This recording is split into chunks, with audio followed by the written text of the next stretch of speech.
Welcome back, everybody. So today we're going to have, I'm pretty sure, the last review of my base porter 60L with a chocolate rye malt. Now, I did start these and I still haven't had time to look anything up. I did find them because I pulled the recipe from YouTube, one of my YouTube videos, but I never looked to see, I never watched it yet, which I will do, just haven't. So I don't know when I brewed this, if it was 2020, 2021, what it was. But down in the link below, or in the description below, will be the full grain bill. But I do have CR on here, so that would be chocolate rye. I'm 99% sure. 6.2% ABV. This was bottled on 1/3. Didn't put the year. So it is what it is. This has probably been sitting out about 20 minutes. It's up to you how you drink your porters. 6.21, if you've watched my other recent porter reviews, I wouldn't go over 5.5 for a porter. I don't think a porter should be over that. So this is way over that. I don't know if it's because of the sugar in the chocolate rye. I don't know. I don't know if there's extra sugar in there. It seems to be because the dehusk almost has less sugar. Those beers don't get up as high in ABV. So I'm just going to think, I understand there's not chocolate in the grain, but whatever, however it's kilned, maybe there is more chocolate or more sweetness in there, and that way this one's higher. I haven't found the 40L, the Crystal 40L version of this, so I don't know. I don't remember what it is, but I have some other glasses on the side along with some paper towel because these have been sitting a while and I think every one has flowed over. So just in case, I've got everything within arm's reach. So let's go ahead and get this open, see how it is, and we'll go from there. Big hiss. Yeah, it's gonna go.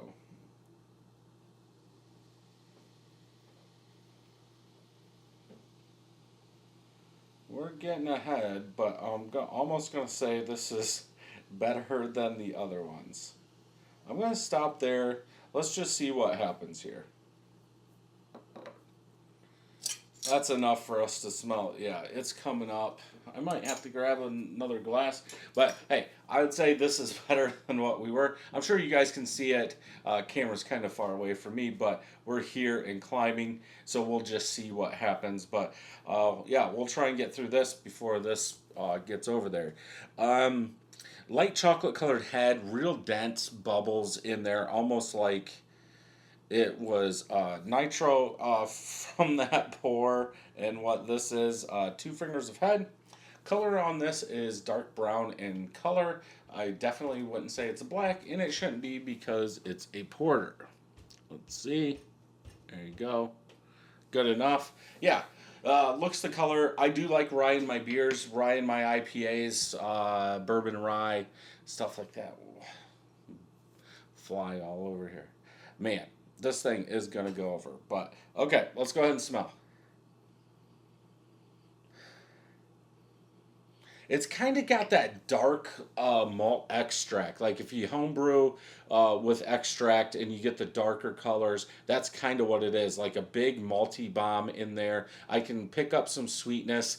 As far as like a rye chocolate, very light if it is. You're going to have chocolate. You're going to have some kind of coffee using those darker malts in your porters, in your stouts. I don't think you're going to get away from it. It's there. So I'm not going to mention it very much. Because I'm using chocolate rye, I would expect the chocolate to be up a little bit. Maybe standing out more than everything else. And I don't believe I'm getting that with how old this is.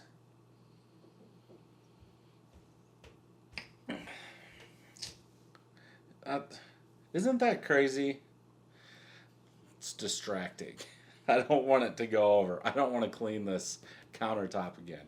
Um, yeah, dark malt extract is the only thing I can say. Lots of sweetness in there. It's kind of that maltiness is overpowering everything. I can get a little chocolate coffee roasted malt just because that's what we used. But as far as a rye, I don't get it. If anything, I would say this is barrel aged. Like a big malty sweetness in there. Okay. I'm just going to dump some of this just so I can stop looking at it and be done with it. There.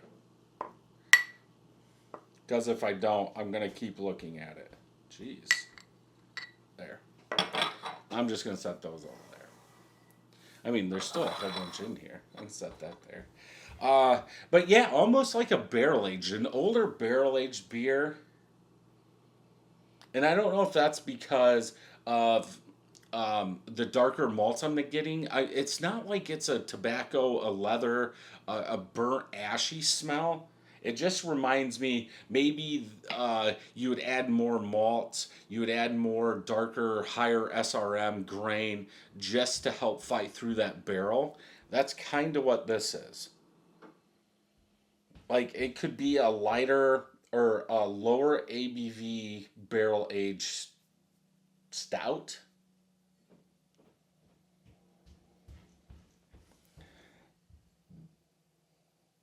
Yeah, I don't know. There is some sweetness coming off there. I was thinking it was going to be dry. It probably attenuated a little bit more than it should. I don't think this should be even 6%. I don't make any of my porters to be over 5.5.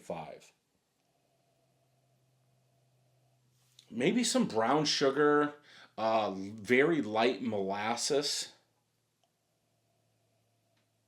Yeah, I think that's brown sugar molasses is what light molasses is what I would go with. So more sweetness than anything. I guess that could be a little very light chocolate,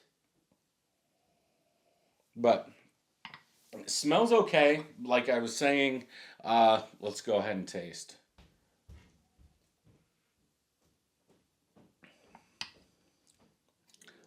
Taste exactly like it smells. Maltiness, molasses, brown sugar, sweet, a tiny bit of bitterness on the back end. I'm not getting rye. I'm really not getting any extra chocolate in there.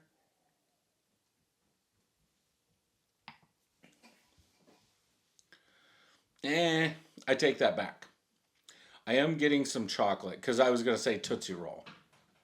A malty Tootsie Roll uh, in the back end of that.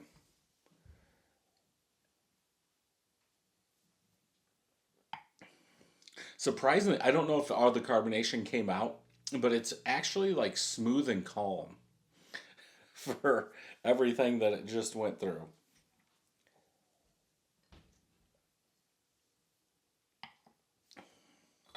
Definitely not getting alcohol.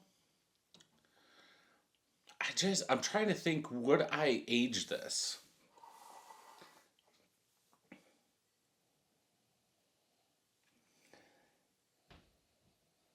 I was just seeing if the bottom of it, because I bottled directly out of there, if that does smell different.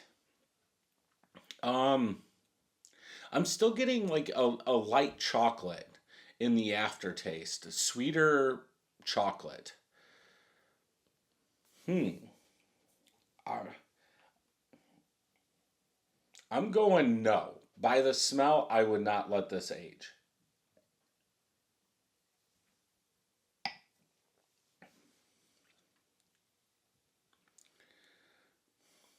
It's too sweet.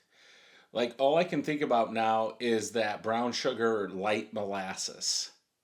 Um, and then it's like, okay, now are we dealing with a dessert porter, pastry porter, something like that? Where's the other stuff?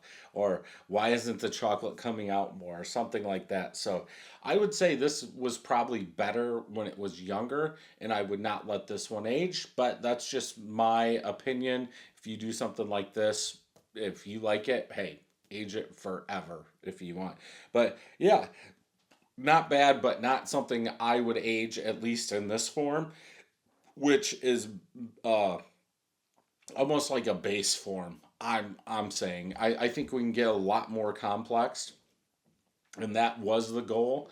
I think, I don't know how many beers I made, if it was 16 or what it was of porters with just different combinations. But I do want to go deeper, but I also want to do stouts. So we'll see what happens when I brew some more. But yeah, if you want to check out the whole porter series, go ahead and check it out over here. And if you like this video, hit that subscribe button, hit that like button, hit all the buttons, and I'll see you in the next video.